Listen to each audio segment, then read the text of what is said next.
I think with Israel and Palestine, I think it's a very complex problem. We have a friend that is Palestinian, um, and I think that I'll speak for both of us.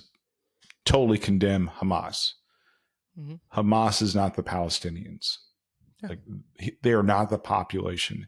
So, and we've talked about this without recording it, but I will say that at some level there are atrocities on both sides.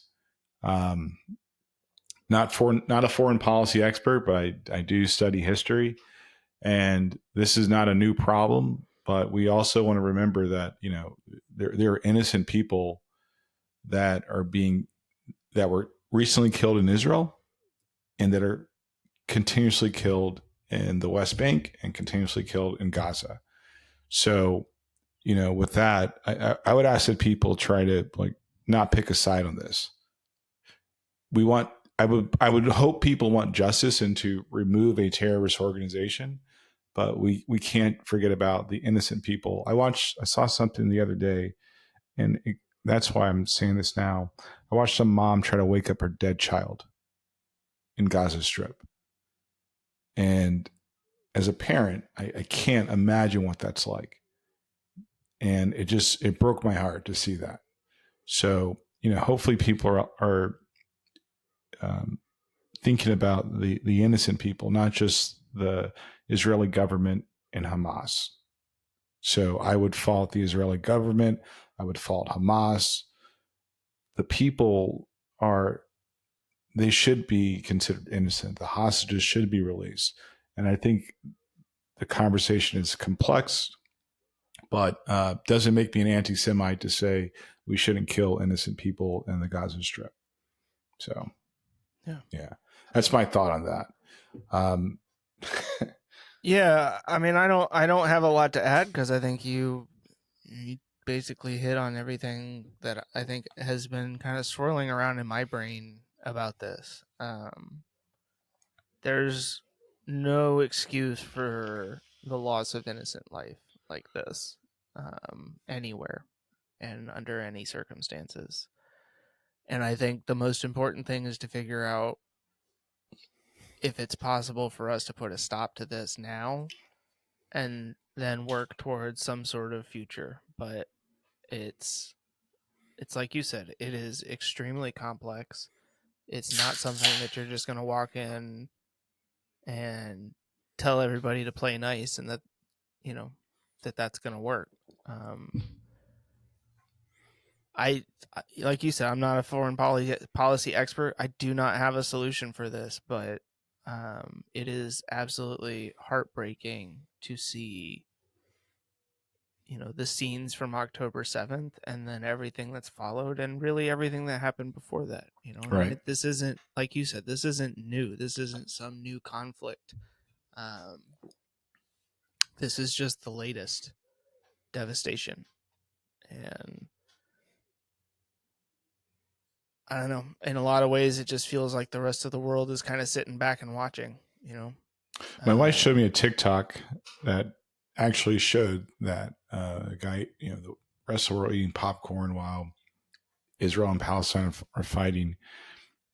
I'm not trying to cut you off, but I think that number one, what's sad to me is that people are making opinions and they don't understand the subject matter. And I can say that I'm familiar with the subject matter, but I'm not an expert, nor am I a person of those lands. So I can't speak so full throated that I have a strong opinion. But it is sad. It's crippling to watch. It's crippling to watch the media try to figure out how to have a objective conversation now, and that's annoying. So and to watch the fact that there's no room for any nuance in this conversation, right? The moment that you're like, these poor Palestinian innocent lives, and they're like, oh, so you support Hamas, right? Or if you're like, wow, what happened on October 7th was absolutely barbaric. Oh, so you're okay with the bombing of innocent lives in Gaza? Like, no, they can both be terrible things. Like, Right. we can acknowledge, like you said, that the Israeli government has made horrible decisions, that Hamas has inflicted unending pain. Like, Those are two facts. these are facts. These are two groups that hate each other and are willing to massacre, thousands of innocent lives to prove that they fucking hate each other. Right. And the fact that we can't separate the difference between the civilians that live in these areas and the government groups or the terrorist groups that basically lord over them, it's innocent Israelis and innocent Palestinians neither deserve to die. Right. So that is the Chris and Andre take, and we are not anti-Semites. We are not trying to eradicate Palestinians, but that I would love to see that voice be heard more than what the two different sides of a that aren't even trying to solve a problem. It breaks my heart, and I struggle with trying to understand the angle of the media when it comes to this situation. I struggle when it comes to our government's unending support of the government of Israel when they're making mistakes, or they potentially can make more mistakes.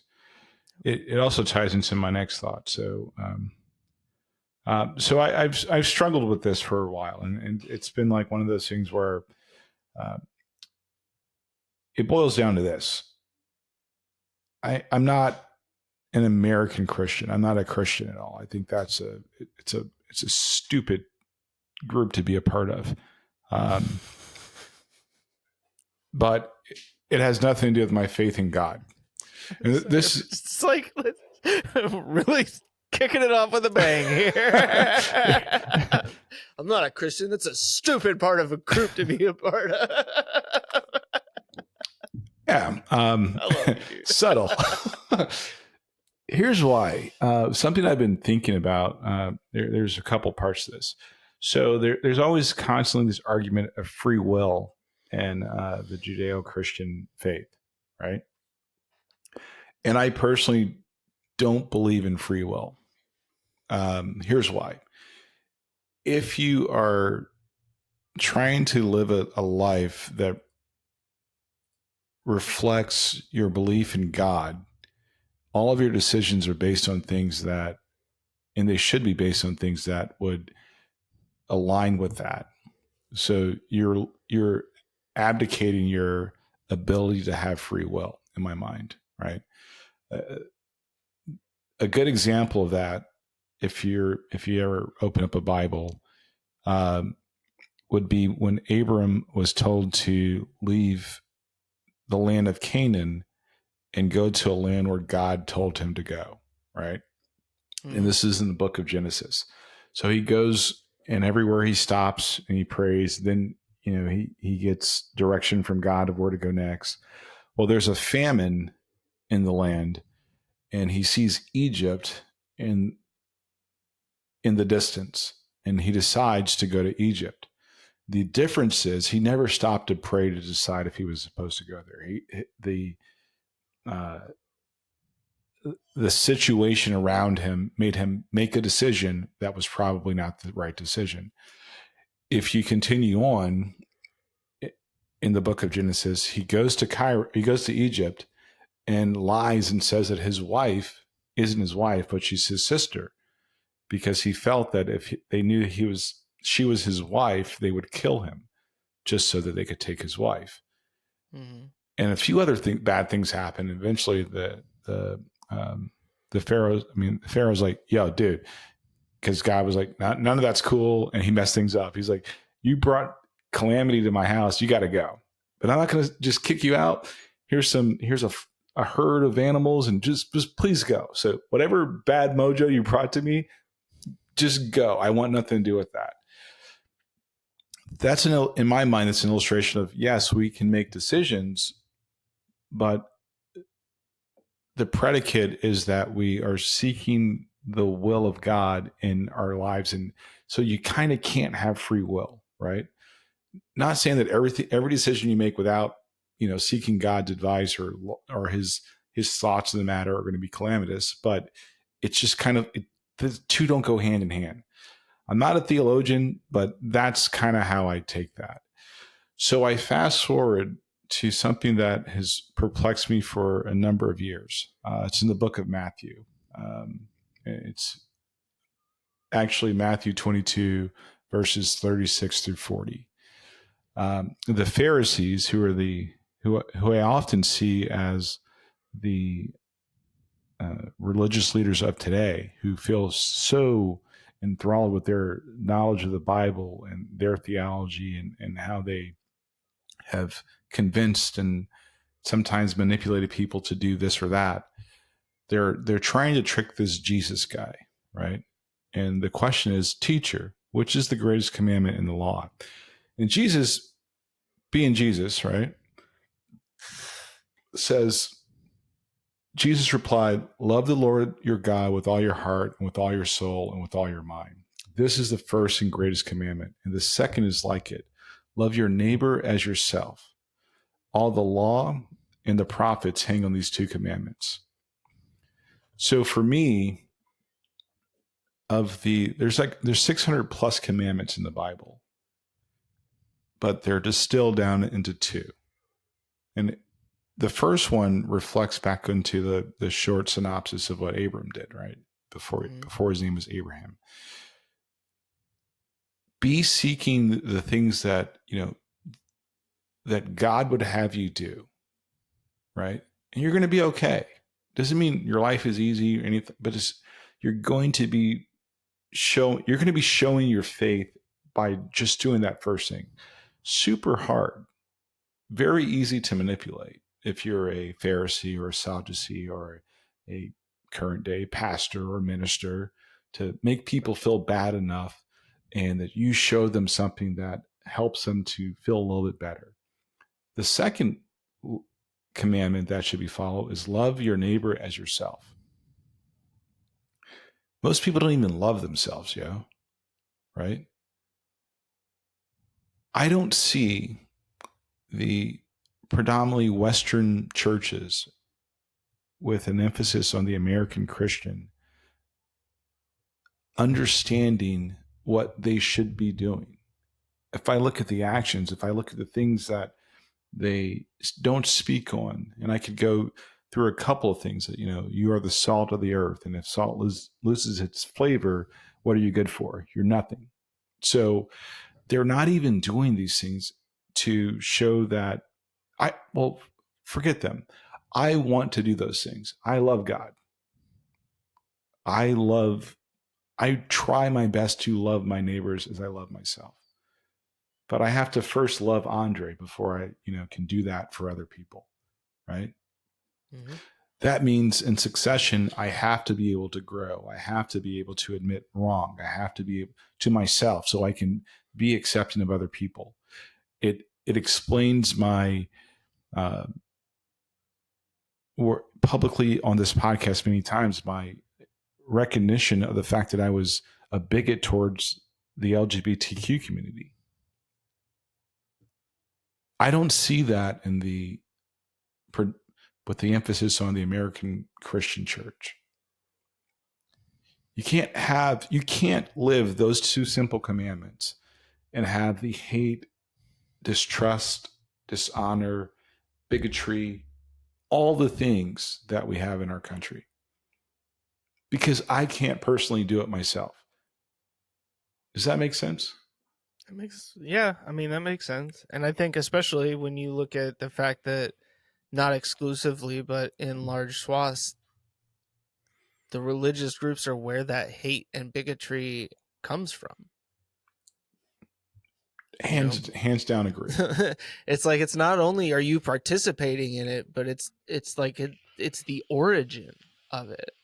How on earth does that square with those commandments, right? How can you love thy neighbor as you love thyself if, like you said, you don't love yourself? And if you hate yourself so much that you feel the need to tear everything down around you to try and build yourself up. It's implausible to me. Another thing I was thinking about in math, it's called the Sermon on the Mount. It's in Matthew chapter 5. Um, Jesus may have been a socialist, right? Maybe. Well, you take this same Jesus guy and you put him in present But day. he sure wasn't no communist. Well, there are there are connecting strings between communism and socialism. So yeah, you that's never know. It's a bit of a play just because these days, right? Socialism and communism are often kind of intertwined or exchangeable in conversation, but typically amongst people who don't necessarily understand the nuance between the two. So I'm reading through the Beatitudes. Blessed are the poor in spirit, for theirs is the kingdom of heaven. Blessed are those who mourn, for they will be comforted. All these things are not about the rich and powerful. None of these things typically would just, not to say that everybody's going to be poor to find life. It just means that this Jesus guy did a lot of things that were not what the Jews of the time expected him to do. They thought he was going to come in like Stallone on a horse with a bow and arrow and kill the Romans. And he comes in on a donkey, meek and humble, and hanging out with the poor. They thought he was going to uplift their structure in the temples. Homie's like kicking over tables and saying, "My father." He was uplifting the tables. So this conflict of what I've read and what I believe, I keep seeing it in my life, right? I can't be a part of this American Christian fuckery. I just can't. It's just not true. It's not real. You know, I see people praying and their words are empty. I see people saying, our thoughts and prayers are with you.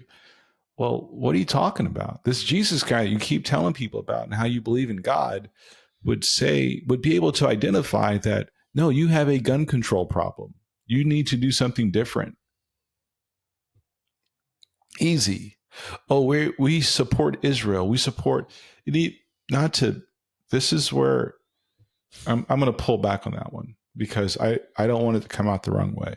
There are things where I look at in the Old Testament where people pick and choose what they want from the Bible. Tithing is in the Old Testament, not in the New Testament, right? Yep. Give me 10% of your money. Well, what about the Jubilee, where every 7 years the Jews would erase the debt of people that were indebted so they wouldn't be slave to because these are people getting out of slavery in Egypt. And the idea was not to have an indebted mentality, but we don't want that part. We just want the 10%. We want 10% of your income. But the people that, yeah. What's your question? So does that make Joe Biden Jewish? Well, I do know he's Catholic, so he's probably in the 10% club. It's just because he's trying to erase eliminate debt. but isn't eliminating debt a more biblical practice than to squeeze every bit out of somebody till they can no longer be comfortable in life? That's the Bible that they're professing, right? So why do you only want certain parts of the Old Testament and not the other parts when it comes to finances? So those things are not only a contradiction, but they're hypocritical. Well, it's like we talked about earlier when we were talking about the GOP and constitutionalists, right? It's cherry picking. What's convenient for me, what helps me to make my point is relevant. anything that doesn't support that or actively, Right. dissuades people from believing it, well, that's not really something we need to listen to anymore, right? The Constitution is very clear. We should not interpret it, except for where we need to interpret it, because they didn't really mean what they said here. They meant this thing over here. It's annoying. It's hypocrisy at its best, dressed up as religion. But I mean, I know this isn't like new, right? It's not like we invented this in the last 20 years, this level of, shamelessness and hypocrisy. But like, why does it feel like it's gotten so much worse? Is it for me? It's because are we not holding people to that anymore? Is that part of it? Like, we've started to just accept that that's we move the goalpost, right? So for me, it was becoming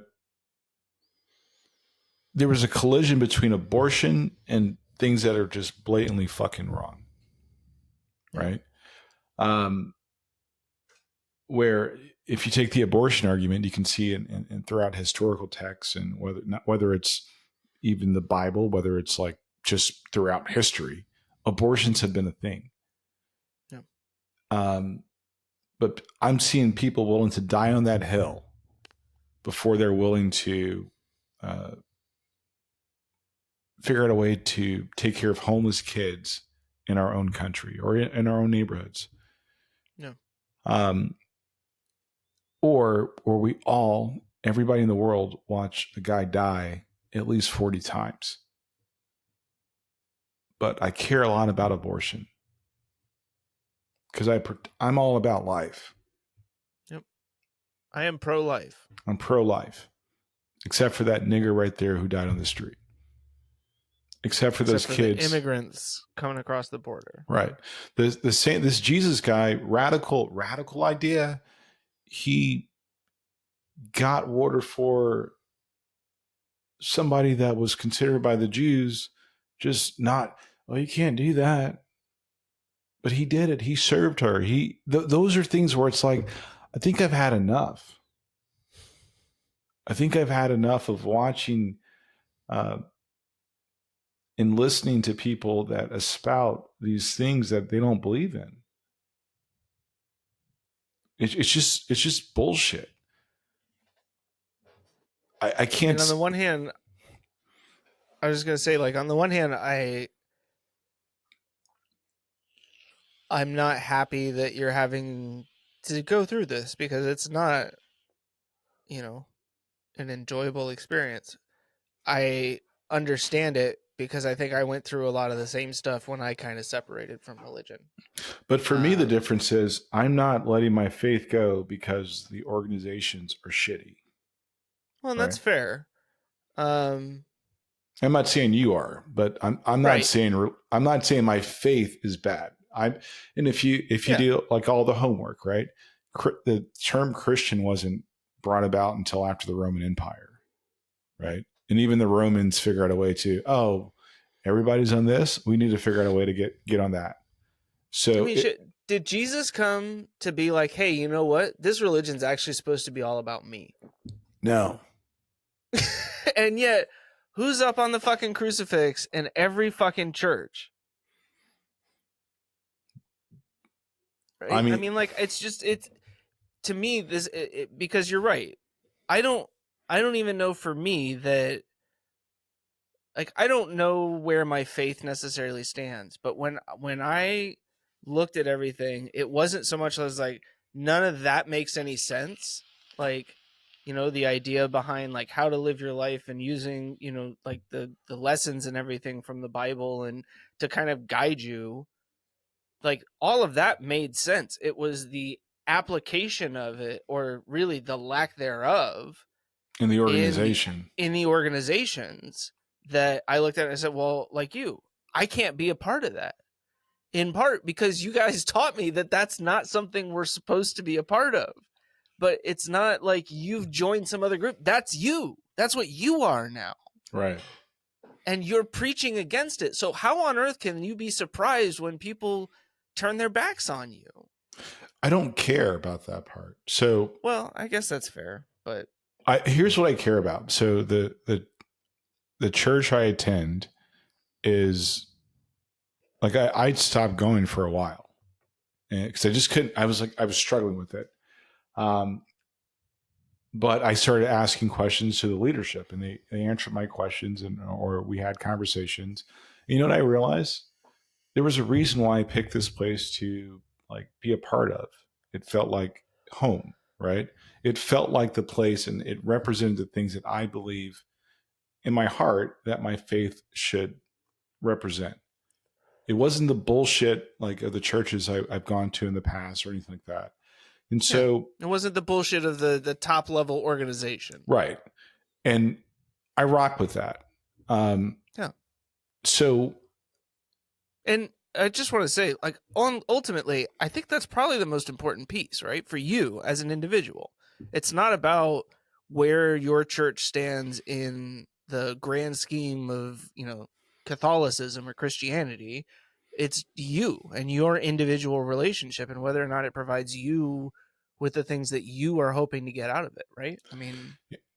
so here's a good example. So this whole like, I have, and I'm using this as a current example of like how you grow in your faith, right? The LGBTQ, um, I wouldn't say problem or issue, but that just that part of my life, right?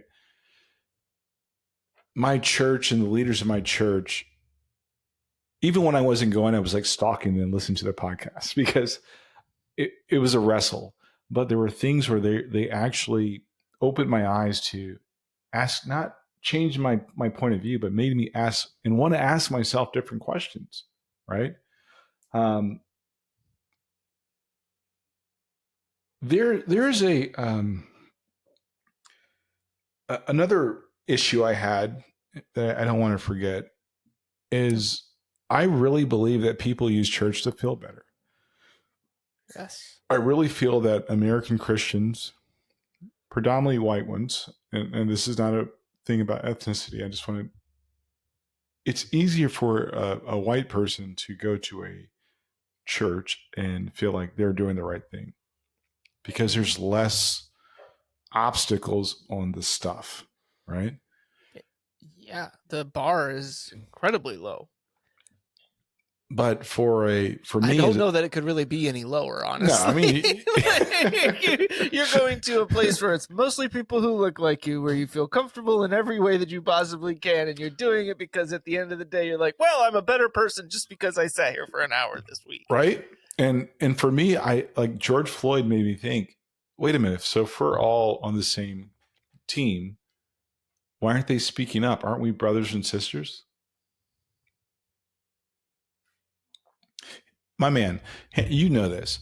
If you needed something, where Mm-hmm. am I at? I'm right in your Right corner. there. Yep. Every time. So it goes back to my questions about Trump. It's like, yo, if Where's he, right? where's right? What I He's because he sure as shit ain't in your corner.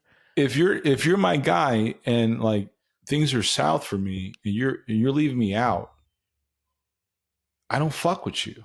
And that's how I feel about not the entire church body, but a vast majority of them. I'm like, yo, things were bad for your brothers and sisters, and you all I heard was crickets. Like, let's be real. And Yep. so my conclusion is, or not my conclusion, but my prevailing thought is, it doesn't change my faith. It changes who I rock with. It doesn't change my faith. It changes. I don't want that label of Christian. I just don't. I'd rather be a follower. I'd rather be a believer in my faith and a follower of the way. Period. I'd rather live by example of the things I believe. And correct me if I'm wrong. I try to live them out in my life. I really do. I'm also very fallible. I'd be like, I fucked up there. I drink beer. Yeah, still doesn't. I don't think that affects my faith. because Jesus was the man at the party. So my all these pious prescriptive things in church, and I've as I go back and I think about and I meditate on things that in my faith that have been important to me, they don't even fit in there. It doesn't fit. This Jesus guy met people where they were, and I've talked about this time and time again. It's made me a better person to be able to recognize that if I meet people where they are, I can have a better relationship. I'm not trying to change anybody. I think of my kid's great grandfather, racist, right? Didn't like black people. And you fast forward until the time of his passing, he loved me. And I didn't do anything more than I met him where he was. I was always consistent about who I was. And we had a beautiful relationship to the point where, he's struggling with all types of infirmities. And I remember to this day walking into his house and he saw me, he started crying. That's the God I want to be, that I will choose to be like, yo, that guy's real, because the things that I felt led to do showed what I believe our faith should show, right? Where we can change people or help people to change, because we don't change them by seeing the right things in ourselves. So, I think of all the people. I can go down a list of, not saying you're ever racist, but we have a great and we have a beautiful yeah. But it's the same thing with you. When we first met, I was who I was going to be, and we have a beautiful relationship. So that's what I'm saying. Yes. Yeah.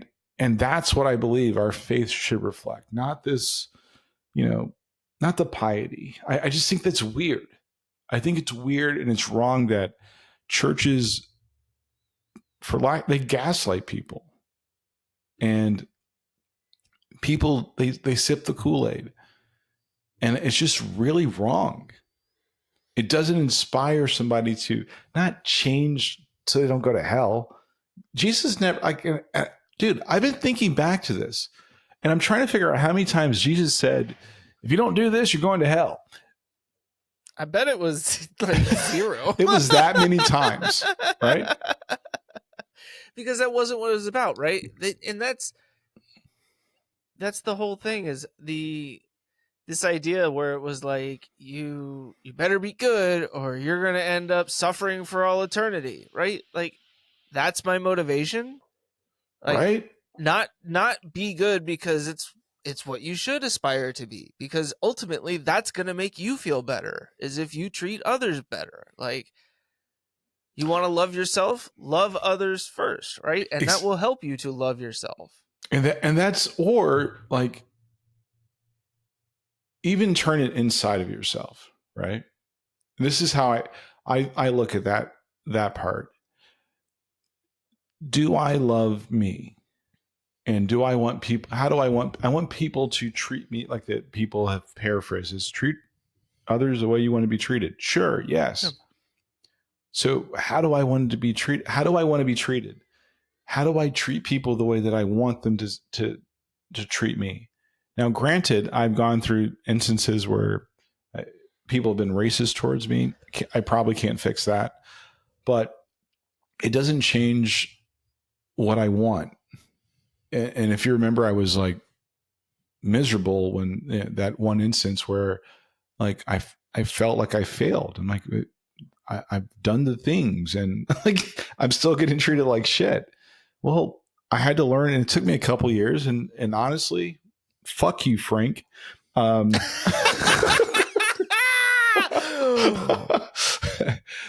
Everybody's not Frank.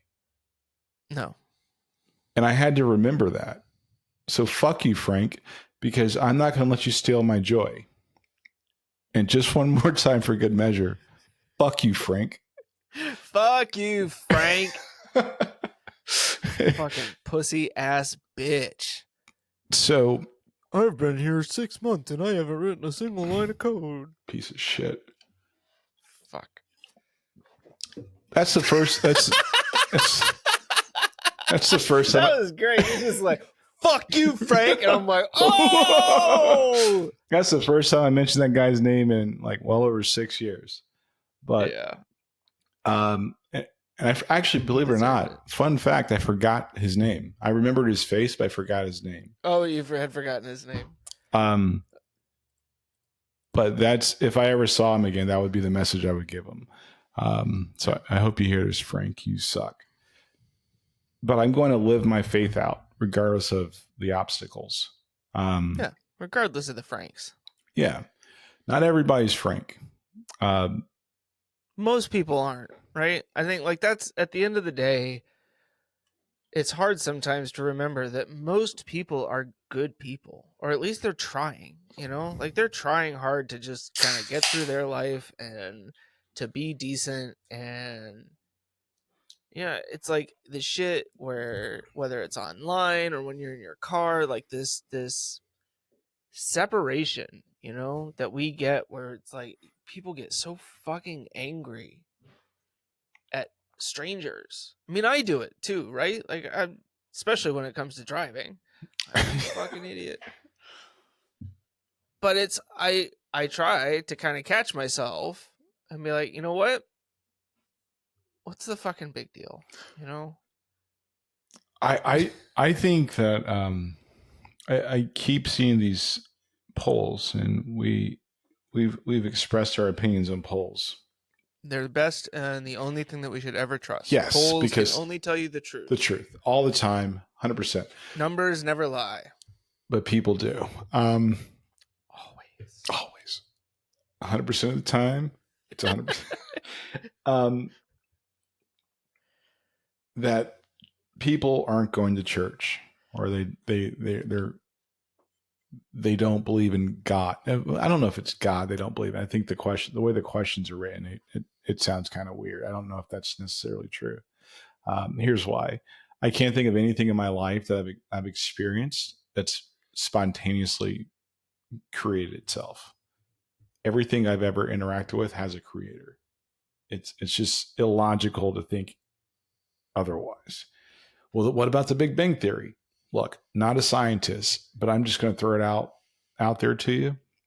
If it was that random, explain how science can't figure it out. Like everything, it's taken us 120 years to figure out DNA, right? It's all these things take time to figure out. If anything, all that does is prove there is a God, there is a creator. So that's how I end most of this conversation. Well, Andre, what about dinosaurs? I don't know, dude. Like I've never seen a dinosaur. I've seen the bones, so I'm going to assume they existed. I don't think that's worth the debate. I think the mission of Jesus was to not show us how to be good little boys and girls, it was to show us how to live life and then to enjoy life and to actually be able to live with each other and love each other. It sounds very like weird to say that, but it's true. He didn't come and give you 120,000 rules of what to do. Like, stop making it so complicated. You'll never live life in that manner. So that's more of my focus of like, all right, I'm not trying to live a prescriptive life because that's impossible. I'm going to stumble. I'm going to struggle. But I want to live. I want to be able to enjoy the life I'm given, not survive. I'm not trying to survive in this world. That seems like that's a low bar, right? I want to live. I want to be able to enjoy the moments I spend with my friends, family. I want to keep feeling the way I feel when I'm with my wife. And this is no cap. The last 3 weeks, and my wife and I have been together for 23 years, right? But the last 3 weeks, like I'm like super in love with her. Like, and it's like, now that sounds, I know you're laughing at me, but it's so crazy because I see her and I'm like, man, I just really love her. I'm only laughing because it's adorable. but to feel like, to really feel love, right? And feel like, huh, okay, that's dope, right? My kids, same thing. I've spent, I, I've been to Florida so many times, and I hate Florida. Yeah. But just to spend time with my kids, it's a highlight of my life, to make that a priority and to do it, and to hug my boys and to kiss my daughter and kiss my sons. I don't care, but I love them, and it's great. That's living life, to take these moments and say, I'm really enjoying this, right? Um, Last night we went to Dave Chappelle. Wasn't on the calendar, but my wife really wanted to go, and I was tired, but I was like, okay. And to ex- have those experiences and actually be in the moment and enjoy them, that's living life. And I think that's what people want. But we've turned Jesus into like uh, a tally of how many good things you've done and how many bad things you've done. And I think that's Yeah. wrong. Yeah, or a get out of jail free card, right? You can do all the bad shit you want, but as long as you go to church once a week and you go do your confession, then you're good, man. You can get into heaven that way. I have And a that's what it's all about. It's not about, I mean, that's part of my frustration with the whole thing, is that it feels like it ultimately becomes about the end destination. It's not about the journey. It's not about living your life here. It's all about, like you said, it's that tally mark, and do I have more good than bad, so that when I get to the pearly gates, St. Peter lets me in. Like, and I'm that's your fucking motivation. that's weird, right? You can't live It up to that. is. Um, I hope that people. Here's what I do know. Like it's anecdotal, so you can take it with a grain of salt. But people are miserable. People, the reason why there's multiple religions on this planet is because I think we all come to the same conclusion: we're missing something, and we want to live life, and we want to enjoy it. We want to find a way to find peace, right? But I also think that there is a truth that people are searching for. We humans become the barrier for people to find that truth. So I'm not saying any religion, any denomination. I'm saying that we prevent ourselves. Here's my theory: the rich young ruler, right? He says, "Teacher, I do all these good things, and I do this, I do that. How do I get into the kingdom of heaven?" And Jesus replies, "I'm sure, easy. Get rid of all your stuff and follow me." He's like, "Nah, I'm good." He's like, "I'm not doing that." I want you to sell everything you own and immediately begin service to the poor.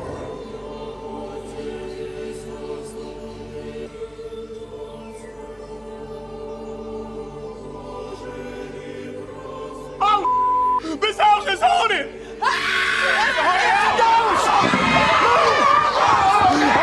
This is coming from a guy who does not support KMT. I do not.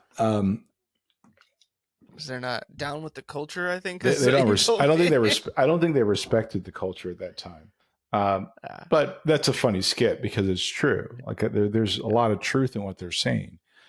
Right. Hey, it's really easy. Just do this one thing. Oh, no, not that. Yeah. Anything but that, right? Don't make me give up everything. We want something spectacular, something where we have to show effort. We want something that makes other people in awe. Another interesting part in the book of Matthew is, Jesus talks about praying. When you pray, don't pray in public so people are watching you and making a big show of it. When you give, don't make a show out of it, right? To this day in 2023, we can't get beyond the fact that it can be a lot simpler than what it is, right? How hard is it for me to learn how to live life? It's not. But I have to be willing to be like, no, just accept those things. Accept the bad for what it is, and not look for the light, but understand there's a lesson in the bad that you're experiencing, right? be angry, but sin not. We're allowed to be angry. I get angry a lot, but I have to decide and choose. And again, this is where my free will is canceled. God, what's the right response to this? How do I do this act in love? How do I express that I fucking hate whatever, but with love? Frank. Fuck you, Frank. I fucking love to hate you, Frank. Well, honestly, I can be pissed at how Frank interrupted my life, but I was able to look at it as, okay, but in the future, how do I do this? In the future, how do I open my heart to understand that people are pieces of shit?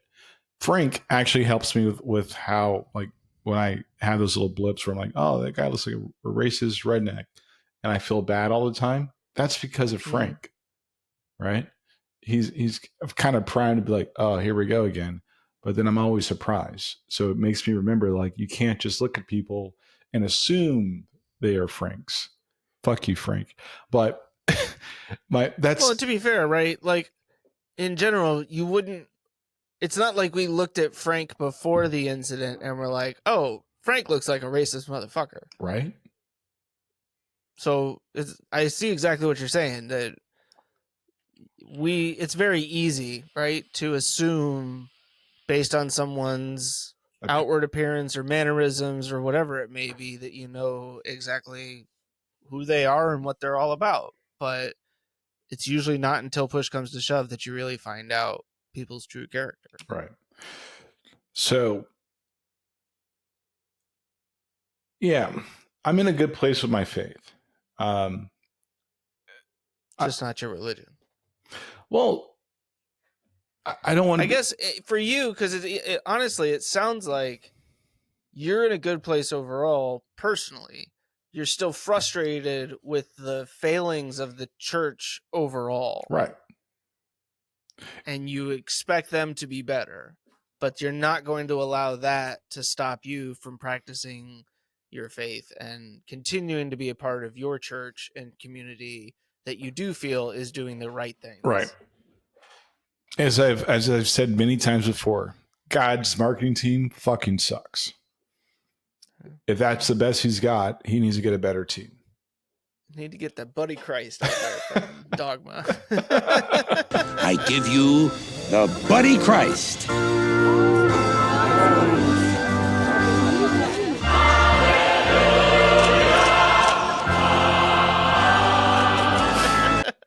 It's sad to say that, and I'm not trying to be irreverent.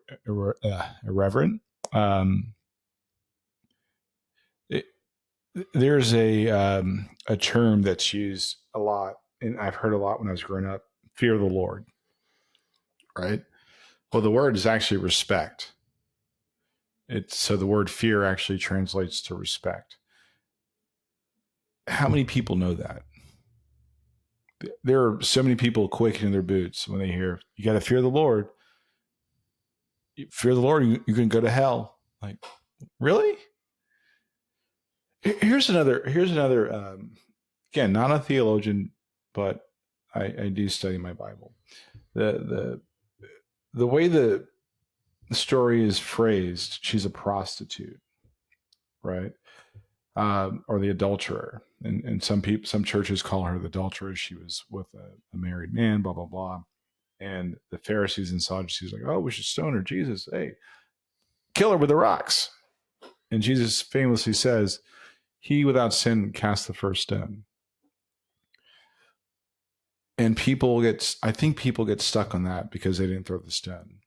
But I think the nugget in that was he told her to go and sin no more. Right? And not in a prescriptive way. He didn't say go do 40 Hail Marys and 16 cartwheels.